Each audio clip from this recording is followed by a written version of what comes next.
जय मां पंचांगुली देवी। 18 तारीख एक ऐसे दिन होगा जिस दिन राहु और केतु अपने राशि का परिवर्तन करने वाले हैं। अगले 1.5 साल तक वो स्थापित रहेंगे एक ही राशि में, जिसमें कुंभ राशि में राहु और सिंह राशि अपनी शत्रु राशि में केतु स्थापित हो जाएंगे, विराजमान हो जाएंगे, जिसका प्रभाव 12 राशियों पे देखने को मिलेगा। आज हम तीसरी वीडियो के साथ आए हैं जिसमें हम बात करेंगे सिंह राशि और कन्या राशि के लिए कैसा रहेगा आने वाला 1.5 साल। राहु और केतु का प्रभाव आपके जीवन में क्या बदलाव लेके आएगा, इस वीडियो में बिना टाइम खराब किए उपायों सहित इस वीडियो को आप देख सकते हैं, चुन सकते हैं। तो दोस्तों, राहु और केतु ऐसे तमोग्रह है जिसका प्रभाव हमारे जीवन पर पड़ता है, हमारी स्किल्स पे पड़ता है, सबसे ज्यादा हमारे मानस पटल पर पड़ता है। राहु एक ऐसा ग्रह है जो किसी भी प्रवृत्ति को बढ़ा देता है। किसी के फंसे हुए काम में आ जाए राहु तो इतना फंसा देता है कि कोई रास्ता नहीं मिलता है, और निकालने पर अगर राहु आ जाए तो बड़े से बड़े संकट से आप बहुत जल्दी निकल जाते हैं। आपको जो टेक्नोलॉजी का कारक है वो राहु है। वैसे टेक्नोलॉजी का सबसे बेहतर जो कारक ग्रह है वो बुध है, फिर शनि भी बताया गया और फिर उसके बाद राहु। लेकिन राहु एक शॉर्टकट है। जैसे आजकल हम देख रहे हैं टेक्नोलॉजी है, एआई है, ये सब कितना मतलब पहले कितनी मेहनत करनी पड़ती थी किसी चीज को बनाने के लिए। आजकल बस बनाओ और सॉफ्टवेयर में डालो और आपके सामने रेडी, बहुत मेहनत बच गई। तो इसीलिए जो ये शॉर्टकट है या हम कहें स्मार्ट वर्क है, ये भी राहु से देखा जाता है। तो अब राहु का आपकी सिंह राशि और कन्या राशि पे क्या प्रभाव पड़ेगा देख लेंगे इस वीडियो में। सिंह राशि वालों, आपके सप्तम स्थान में आ रहे हैं राहु महाराज और आपकी अपनी राशि में आ रहे हैं केतु।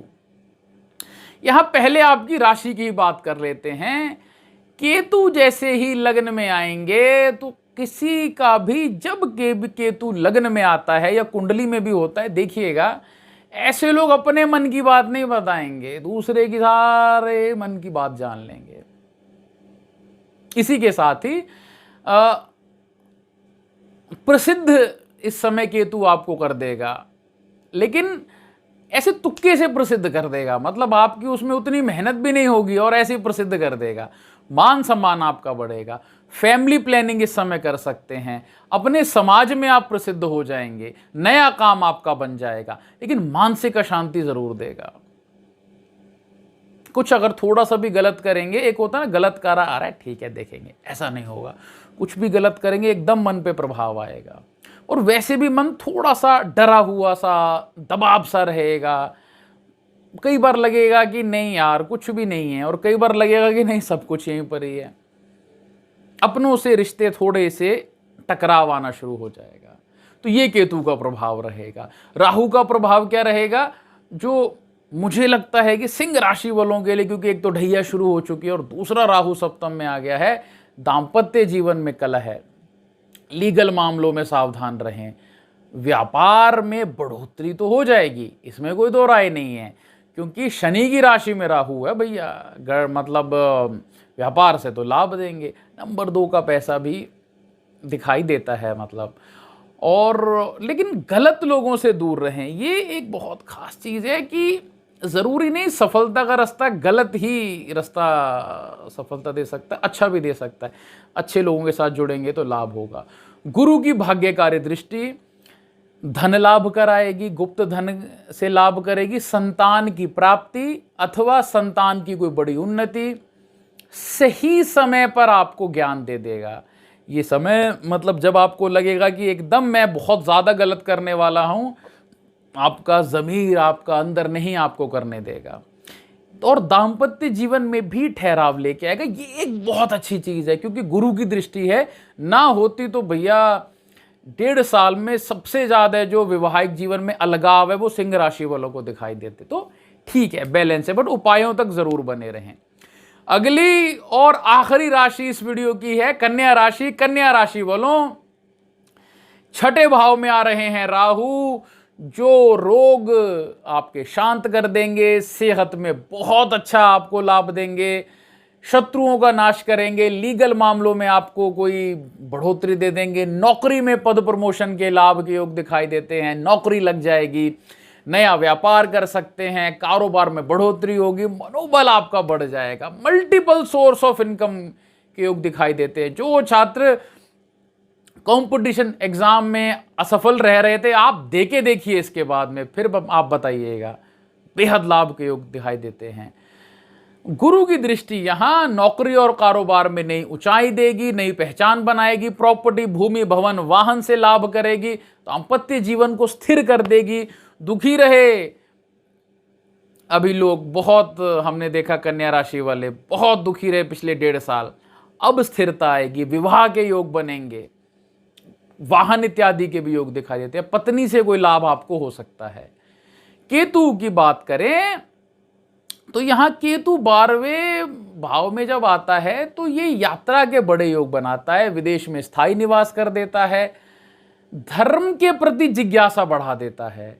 ऐसा नहीं कि किसी ने कुछ कह दिया तो वही कर रहे हैं, अपनी जिज्ञासा बढ़ा देगा धर्म के, और धर्म के दोनों पक्षों पर मतांतर आपके मन में होने लगेंगे। छोटी सी एक बात कहते हैं कि सब तो ठीक ही चल रहा है लेकिन उसमें भी कमियां दिखाई देंगी, पर हमें लगता है कि अच्छी चीज़ों को ग्रहण करिए, कमियों से तो संसार भरा ही हुआ है ना, उस पर तो क्यों जाना, हमारे अपने में बहुत कमी है। इसी के साथ ही मानसिक अस्थिरता भी देगा, ये नींद में थोड़ी कमी आ जाएगी, बेचैनी दे देगा और बड़ी इन्वेस्टमेंट से बड़े लाभ देगा।